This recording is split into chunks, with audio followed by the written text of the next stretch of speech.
ముందుగా అందరికీ కూడా రథసప్తమి శుభాకాంక్షలండి. ఆ సూర్యభగవానికి ఎంతో ఇష్టమైన ఆదివారం రోజు రథసప్తమి అనేది రావడం చాలా ప్రత్యేకం. కానీ మాలాంటి ఇంక పిల్లలున్న వాళ్ళకైతే మాత్రం రథసప్తమి సండే వచ్చిందంటే మాత్రం కొంచెం కష్టమే. కానీ తప్పదు కదా, కష్టమైన ఇష్టంగా చేసుకోవడంలో. అందులోని ఈ స్వామివారికి ప్రీతికరమైన రోజు మనం కంపల్సరీ చేయాలి. ఎందుకంటే మన ఆరోగ్యాల కోసం ఖచ్చితంగా చేయాల్సిన పండుగ ఏదైనా ఉందంటే ఇదేనండి.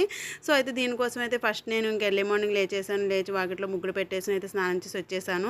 సో స్నానానికి ముందే మనం ఏమేమి కావాలి, ఏమేమి చేయాలి అన్నీ కూడా సిద్ధం చేసి పెట్టేసుకున్నాను. రేగుపండ్లు, ఇలాగ ఆవు పిడకలు, ఇంకా చెరుకు ముక్కలు, ఇంకా అలానే మొత్తం అన్నీ కూడా ఏమేమి కావాలో అన్నీ సిద్ధం చేసి పెట్టేసుకున్నాను. నెక్స్ట్ అయితే ఇంకా ఆవు పిడకలు అయితే పొయ్యి మీద గ్యాస్ మీద పెట్టి ఇంకా నేనైతే స్టార్ట్ చేశానండి పాలు పొంగించడం. చూస్తున్నారు కదా, నాకు చాలా మంచి ఫీలింగ్ వచ్చింది, గుడ్ ఫీలింగ్. ఎందుకు అంటే నేను ఎప్పుడు చేసిన నార్మల్గా చేసేదాన్ని అనమాట. అంటే నాకు తెలియనప్పుడు తెలియక ముందు ఇలా చేసుకోవడం, తెలియక ముందు నార్మల్గా చేసేదాన్ని. ఇలా తెలిసాక ఇలా చేసుకోవడం నాకు ఈ రసబ్దం చాలా హ్యాపీగా అనిపించిందండి. ఎందుకంటే ఆవు పిడకలతో మనం ఇలాగా పొయ్యి పెట్టినట్టు పెట్టడం వల్ల ఏంటంటే దాని నుంచి వచ్చి ఒక స్మోక్, ఆ స్మెల్ కూడా నిజంగా పొయ్యి మీద చేసామేమో పరమాణం అనిపించిందండి. నిజంగా అలా కాయడం వల్ల తెలియదు, లేకపోతే బియ్యంలో నెయ్యి కలిపి చేయడం వల్ల తెలియదు, లేకపోతే ఆ సూర్యభగవాన్ ఒక కిరణాలు దీన్ని తాకడం వల్ల తెలియదు. కానీ ఈ ప్రసాదానికి అంత పవర్ఫుల్, అంత టేస్ట్ వచ్చిందనమాట. అది నిజంగా టేస్ట్ అయితే మాత్రం చాలా బాగుందండి పరమాన్నం. సో నెక్స్ట్ అయితే ఇంక చూసారు కదా, ఇంకా 7 పిడికిలుగా అయితే నేనైతే అందులో బియ్యం వేసుకున్నాను. 3 సార్లు పొంగించేసి ఇంక నెక్స్ట్ బెల్లం వేసి మొత్తం అంతా కూడా కలిపేసుకున్నానండి.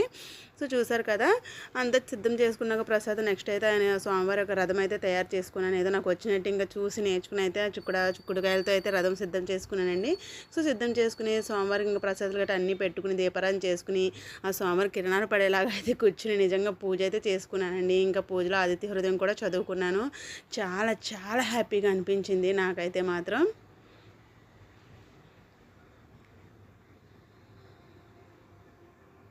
సో చూసారు కదా, ఇంకా పిల్లలున్నప్పుడు ఇంకా వాళ్ళకైతే ఇంకా వాళ్ళకి కావాల్సినవన్నీ వాళ్ళకి బ్రేక్ఫాస్ట్ కూడా అంతా పెట్టేసి నేనైతే ఇంకా పూజ అయితే స్టార్ట్ చేసుకుని పూజ అయితే చేసుకున్నానండి. సో చూసారు కదా, మరి మీరు ఎలా చేసుకున్నారు ఈ రథసప్తమి? నేనైతే మాత్రం చాలా బాగా చేసుకున్నాను.